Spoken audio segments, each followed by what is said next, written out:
শুভ দুপুর বন্ধুরা। আর আজকে রান্না বান্না হচ্ছে কাঠে, ওই যে কাঠের জালে।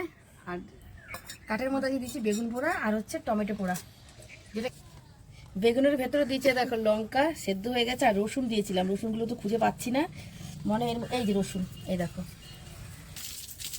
এই দেখো ভাতের থেকে এখনো ধুয়ে উঠবে, মানে পুরো গরম। সবাই না বললাম সবার লাস্টে না না না দাও অনেক দেরি হয়ে যায় গো।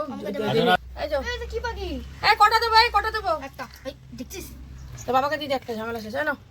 ডাল তোমার দাদা ভাই পছন্দের মতন ডাল, মুগ ডাল মটর ডাল মিশিয়ে রান্না করেছি। সাদা সিম, সাদা সিম আর দিয়েছি লাউ। সিম যাবো না, দেখো তো সিম দিতে না। হেভি টেস্ট হয়েছে। এবার খা বেগুন পোড়া খা। কেন টেস্ট হচ্ছে জানো? মনে হয় এটা কাঠের জন্য, এর জন্য এরকম টেস্ট হয়েছে। কেমন হয়েছে বল? গম ভুট্টি হেবি হবে। হেভি লাগবে কিন্তু টক। এটা না এটা হচ্ছে চিতল মাছ তেল ঝাল। চিতল মাছের তেল ঝাল। এটা কি করে করেছি রেসিপি সব তোমরা পেয়ে যাবে। এটা আছে চুনো, এটা আছে কাঁচা টমেটোর কাচকি মাছের চচ্চড়ি। কাঁচা টমেটো দিয়ে কাচকি মাছের চচ্চড়ি করেছি।